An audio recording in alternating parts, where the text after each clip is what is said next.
فلسطین کی آزادی کا مشن، یہودیوں کو قدم قدم پر دھول چٹانے والا، اکیلا ہی عالم کفر سے ٹکرانے کا حوصلہ رکھنے والا، پاک دھرتی کا ایک عظیم مجاہد، کفر پر لاوے کی طرح برسنے والے اس مجاہد کی طویل داستان سننے کے لیے چینل کو سبسکرائب کیجئے اور ویڈیو کو لائک کیجئے۔ فاخرہ سے اس سلسلے میں کچھ دیر گفتگو ہوتی رہی، پھر وہ چلی گئی۔ میں اور بڑ دیر تک اس کے بارے میں گفتگو کرتے رہے تھے۔ بڑ نے مجھ سے کہا، چیف کل ہم ناٹونیا کے اندرونی علاقوں کا جائزہ لیں گے، کیا خیال ہے؟ ٹھیک ہے، میں نے جواب دیا۔ دوسرے دن ہم اپنے اس پروگرام کے تحت باہر نکل آئے۔ کوئی باقاعدہ شہر آباد نہیں کیا گیا تھا، لیکن اس کی ترتیب بہت عمدگی سے کی گئی تھی۔ سڑکیں اندرونی حصوں میں پھیلی ہوئی تھی، سرکاری عمارتوں پر پہرا لگا ہوا تھا اور وہاں واضح الفاظ میں عربی اور انگریزی میں لکھا ہوا تھا کہ اندر جانا منع ہے۔ ڈپارٹمنٹل سٹور جگہ جگہ موجود تھے اور ان پر ہر جگہ آدمی تعینات تھے۔ مقامی لوگ جو لائن آف کروزل کی اسلحہ فیکٹری میں کام کرتے تھے مہذب لباس میں نظر آتے تھے، سخت کپڑے کی پتلونیں اور قمیص۔ عورتیں اور بچے بھی جدید قسم کے لباسوں میں ملبوس تھے، لیکن ان کے چہروں پر وہی کیفیات طاری تھی جو یہاں کے باشندوں کا خاصہ تھی۔ میں نے متعجبانہ انداز میں بڑ سے پوچھا کہ ان لوگوں کو فیکٹریوں میں کام کرنے کی تربیت کیسے دی گئی ہوگی؟ تفصیلات تو مجھے نہیں معلوم چیف، لیکن بہرحال ان پر محنت کی گئی ہے اور یہ وہ لوگ ہیں جنہوں نے اچھی زندگی کے لیے تعاون کیا ہے۔ ان لوگوں کی جھونپڑیاں اندرونی حصے ہی میں بنائی گئی تھی۔ پھر ہم فیکٹری ایریا پہنچ گئے۔ زمین پر کنکریٹ کے مضبوط گنبد ابھرے ہوئے تھے جن کی بلندی زیادہ سے زیادہ 6 فٹ تھی اور یہ گنبد انتہائی وسیع و عریض علاقے میں تھے۔ ان تک جانے کے لیے راستہ نہیں تھا۔ پتھریلی دیواریں جن پر تقریباً 15 فٹ اونچی لوہے کے تاروں کی باڑ لگی ہوئی تھی ان گنبدوں کا احاطہ کیے ہوئے تھی۔ دروازے پر جدید قسم کی مشینوں کے ساتھ حفاظتی انتظامات تھے اور مشینیں ہر اندر آنے اور جانے والے کا جسمانی جغرافیہ ایک لمحے میں آپریٹرز کے ذریعے پیش کر دیتی تھی۔ ہم نے کافی دور سے ان کا مشاہدہ کیا۔ صورتحال کا ہمیں پوری طرح اندازہ تھا اور ہم کوئی ایسی حرکت نہیں کرنا چاہتے تھے جس کی وجہ سے ہماری موجودگی کسی کو ناگوار گزرے۔ لکڑی کی عمارتیں بعض جگہ کافی وسیع تھیں۔ ایک بڑی سی عمارت پر اسپتال کا بورڈ بھی نظر آیا۔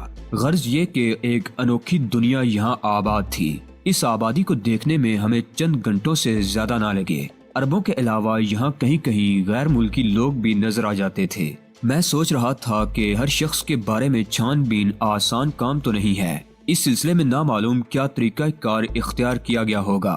جن لوگوں نے یہ سب کچھ کیا تھا وہ اپنے طور پر یقیناً مطمئن ہوں گے۔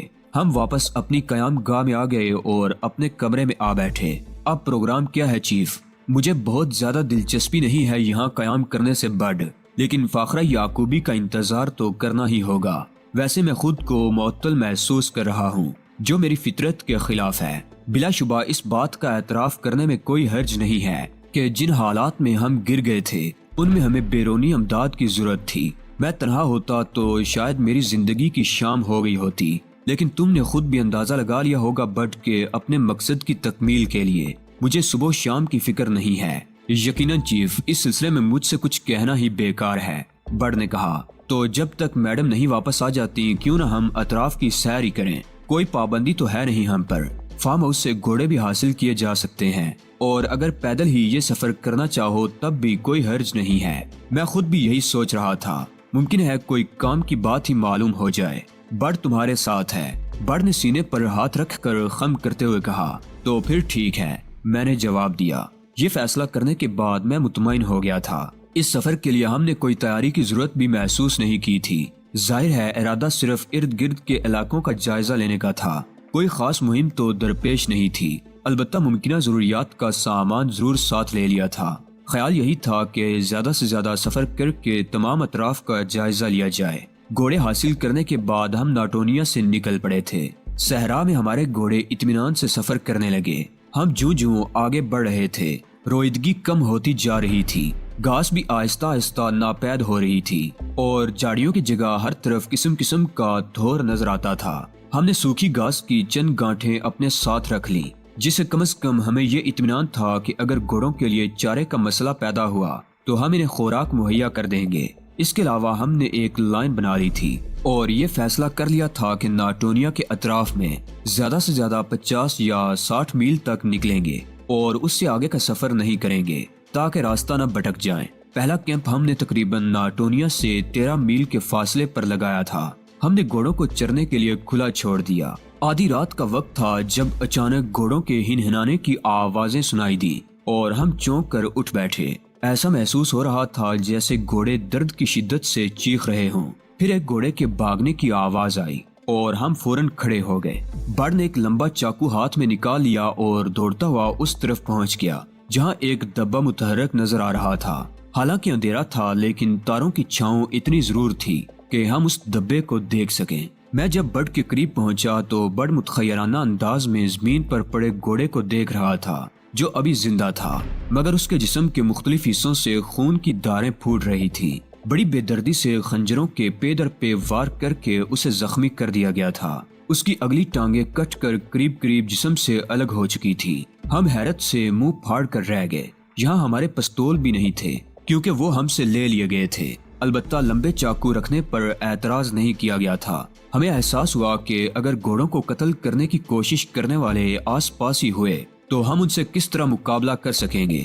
یہ بات بھی سمجھ میں نہیں آئی تھی کہ گھوڑے کو اتنی بے دردی سے کیوں زخمی کر دیا گیا۔ دوسرا گھوڑا شاید جان بچا کر بھاگ گیا تھا۔ بڑ نے پرخیال انداز میں گردن ہلاتے ہوئے کہا، اس کے علاوہ اور کوئی معقول وجہ سمجھ میں نہیں آتی چیف کہ وہ لوگ اس کا گوشت کھانا چاہتے تھے، مگر وہ لوگ کون ہو سکتے ہیں؟ مقامی لوگوں کے علاوہ اور کون ہو سکتا ہے؟ اگر یہ بات ہے تو وہ ہم پر بھی حملہ کر سکتے ہیں۔ ہاں چیف، اس امکان کو نظر انداز نہیں کیا جا سکتا، بڑ نے جواب دیا۔ اس حادثے کے بعد ہم رات بھر سو نہیں سکے تھے۔ یہ سنسنی خیز واقعہ سخت الجھن کا باعث بن گیا تھا ہمارے لیے۔ صبح کو بڑ اچانک ہنسنے لگا اور میں چونک کر اس کی طرف متوجہ ہو گیا۔ کیوں بڑ، کیا بات ہے؟ کچھ نہیں چیف، بس موجودہ صورتحال پر ہنسی آ گئی تھی۔ میں نے پھر کچھ نہیں کہا اور اپنے سامان کی طرف متوجہ ہو گیا۔ بڑ نے بھی میری تقلید کی اور ہم سامان اپنے کاندھوں پر لاد کر وہاں سے آگے بڑھ گئے۔ گھوڑے کی موت بار بار نگاہوں میں گم جاتی تھی اور سمجھ میں نہیں آتا تھا کہ آخر ایسا کیوں کیا گیا۔ دوسرا گھوڑا بھی ایسا بدحواس ہو کر بھاگ گیا تھا کہ ہمیں صبح بھی کہیں نظر نہیں آیا تھا۔ مزید 6-7 میل سفر کرنے کے بعد ایک سوکھی ندی کے قریب کیمپ لگایا۔ دن بھر کی گرمی اور پیاس نے نڈال کر دیا تھا۔ ابھی زیادہ دیر نہیں ہوئی تھی کہ دفعتاً 20-22 مقامی آدمیوں کا ایک گروہ ہم نے اپنی طرف آتے دیکھا۔ بڑ نے میری طرف رخ کر کے کہا، چیف، چاقو موجود ہے؟ ہاں موجود ہے، میں نے جواب دیا۔ تو پھر ہوشیار۔ وہ لوگ لمبی لمبی نوکیلی چھڑیاں ہاتھ میں لیے ہمارے نزدیک پہنچ گئے اور ہمیں کچوکے لگانے کی کوشش کرنے لگے۔ کچھ دیر تو ہم خاموش رہے، اس کے بعد میں نے چاقو سنبھال لیا اور غصیلے انداز میں ان کی طرف بڑھا تو وہ ڈر کر پیچھے ہٹ گئے۔ بڑ نے بھی میرا ساتھ دیا تھا۔ وہ چند قدم پیچھے ہٹ کر وحشیانہ انداز میں رقص کرنے لگے۔ زمین سے چھوٹی چھوٹی کنکریاں اٹھا کر وہ ہماری طرف پھینک رہے تھے۔ اسی طرح رقص کرتے ہوئے ان میں سے ایک نے ہمارے سامان پر ہاتھ ڈالا، لیکن میری لات اس کے منہ پر پڑی اور وہ الٹ کر دور جا گرا۔ اس زوردار ضرب نے ان لوگوں کو خوف زدہ کر دیا تھا۔ ان میں سے کچھ کے چہروں پر سراسیمگی کے آثار نظر آئے تھے اور وہ کافی پیچھے ہٹ گئے تھے۔ تھوڑی دیر تک وہ ہمارے گرد ناچتے رہے اور جب انہیں یہ احساس ہو گیا کہ ہم ان سے خوف زدہ نہیں ہوئے بلکہ ہمارا غصہ بڑھ رہا ہے تو وہ واپس چلے گئے۔ میں نے ایک گہری سانس لے کر بڑ کی طرف دیکھا اور بڑ تھوڑی کھجاتے ہوئے بولا، یہ صورتحال ٹھیک ہی رہی چیف۔ یہ کون لوگ تھے؟ یقیناً آس پاس کے کسی قبیلے سے ہی تعلق ہوگا ان کا۔ انہوں نے سوچا ہوگا کہ چلو اور کچھ نہیں تو لوٹ مار ہی کی جائے۔ یہ بھی ممکن ہے چیف کہ انہی لوگوں نے ہمارے گھوڑے کو قتل کیا ہو۔ کیا رات کی تاریکی میں یہ لوگ خطرناک نہیں ثابت ہو سکتے ہیں؟ ہمیں ہوشیار رہنا ہوگا، بڑ نے جواب دیا اور میں پیشانی مسلنے لگا۔ کیا ناٹونیا میں ہمیں ہتھیار نہیں مل سکتے تھے بڑ؟ شاید نہیں۔ اگر ایسا ہوتا تو ہمیں ضرور ہتھیار فراہم کر دیے جاتے۔ میں خاموشی سے گردن ہلانے لگا۔ ہم اگر چاہتے تو واپس ناٹونیا کی طرف سفر کا آغاز کر سکتے تھے۔ شاید نہیں، اگر ایسا ہوتا تو ہمیں ضرور ہتھیار فراہم کر دیے جاتے۔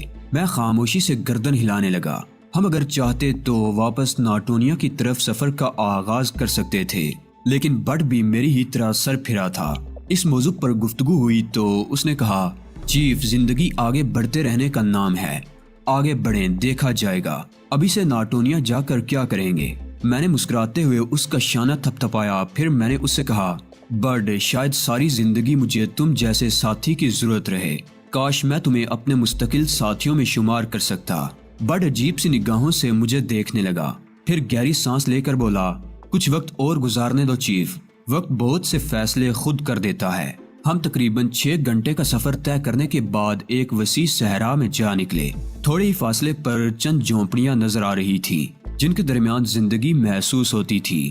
ہمت تو نہیں پڑتی تھی کہ اس طرف جائیں، لیکن پھر یہ فیصلہ کیا گیا کہ یہ خطرہ مول لے لیا جائے۔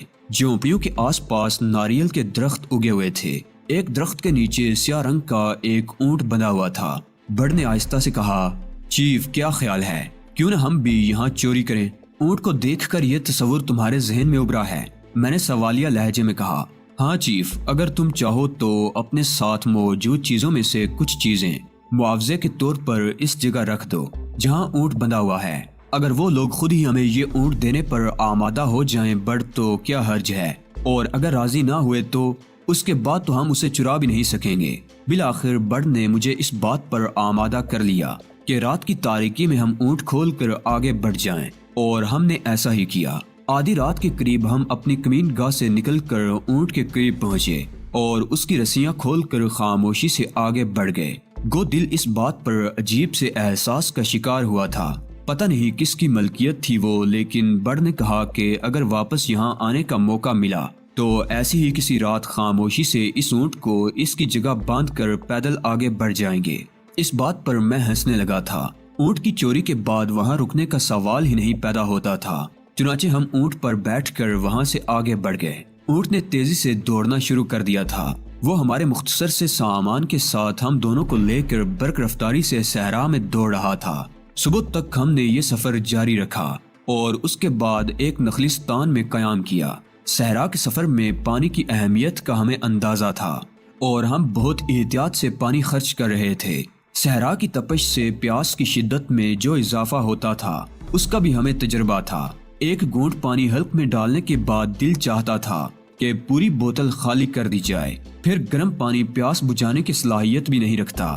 سخت قوت ارادی سے کام لے کر ہی پانی کے استعمال پر کنٹرول ممکن ہوتا ہے، اور بعض اوقات قوت ارادی بھی پیاس کے سامنے ہتھیار ڈال دیتی ہے۔ ان صحراؤں میں رہنے والے خود کو اس کا عادی بنا لیتے ہیں اور پانی کے محتاط استعمال پر قادر ہوتے ہیں۔ اس کے علاوہ برڈ نے مجھے بتایا تھا کہ افریقہ کے صحراؤں میں سفر کرنے والے اپنے جسموں پر چربی مال لیا کرتے ہیں تاکہ پانی پسینے کی شکل میں جسم سے باہر نہ نکل سکے اور جسم میں پانی موجود رہے۔ آخر کار ہم ایک ایسی بستی میں پہنچ گئے جو تقریباً 200 جھونپڑیوں پر مشتمل تھی، اور یہاں ہمیں ایک مشنری کی عمارت بھی نظر آئی۔ ہم نے قیام کے لیے وہی جگہ منتخب کی تھی۔ برڈ عیسائی تھا اور میں مسلمان، لیکن ہم دونوں نے اپنا مذہب ظاہر نہیں کیا تھا۔ عمارت میں 2 پادری موجود تھے۔ انہوں نے ہمارا پرخلوص استقبال کیا اور ہم سے ہمارے بارے میں کچھ نہیں پوچھا۔ رات کو انہوں نے ابلے ہوئے چاول اور ایک خاص قسم کی سبزیوں کا سالن ہمارے سامنے پیش کیا۔ ہم ان سے اس علاقے کے بارے میں معلومات حاصل کرتے رہے۔ ایک پادری نے ہم سے سوال کیا کہ کیا تمہارا تعلق لائن آف کروزل کی کسی بستی سے ہے؟ تو میں ذرا چونک گیا اور میں نے برڈ کے بولنے سے پہلے ہی اس بات کا اعتراف بھی کر لیا۔ پادری بیچارے نے اس سلسلے میں پھر مزید کوئی سوال نہیں کیا تھا، نہ ہی اس کے رویے اور گرم جوشی میں کوئی کمی آئی تھی۔ پادری سے گفتگو کے بعد مجھے اندازہ ہو گیا تھا کہ یہ بے ضرر لوگ ہیں۔ دوسرے دن ہم وہاں سے آگے بڑھ گئے۔ پادریوں سے ہم نے آگے کے راستے کے بارے میں معلومات حاصل کر لی تھی۔ پتہ چلا کہ یہاں سے تقریباً 4 میل کے فاصلے پر ایک جھیل آتی ہے جس کے بائیں سمت افریقیوں کی ایک بڑی آبادی ہے۔ وہ لوگ عیسائی مذہب قبول کر چکے ہیں اور اچھے انداز میں زندگی گزار رہے ہیں۔ ہم اس جھیل کی تلاش میں چل پڑے اور بالآخر دوپہر تک سفر کرنے کے بعد ہمیں جھیل کا پانی دور سے نظر آنے لگا۔ انتہائی خوبصورت جگہ تھی۔ کہیں کہیں اس کے کنارے پر ریت کے ٹیلے بھی تھے اور سیاہی مائل سبز پتوں والے پام کے درختوں کے جھنڈ بھی۔ ہم اس جھیل کے قریب پہنچ کر اس میں اتر گئے اور خوب اچھی طرح نہائے۔ نہانے سے ایک خوشگوار کیفیت کا احساس ہوا تھا۔ اس کے بعد ہم نے دوبارہ سفر شروع کر دیا۔ صبح سے لے کر شام تک بدلتے ہوئے مناظر نے ہمیں مسحور کیے رکھا، اور شام کے جٹپٹے میں ہمیں وہ بستی نظر آئی جس کے بارے میں نشاندہی کی گئی تھی۔ ہم بستی کی جانب چل پڑے۔ خاصی وسیع و عریض آبادی تھی۔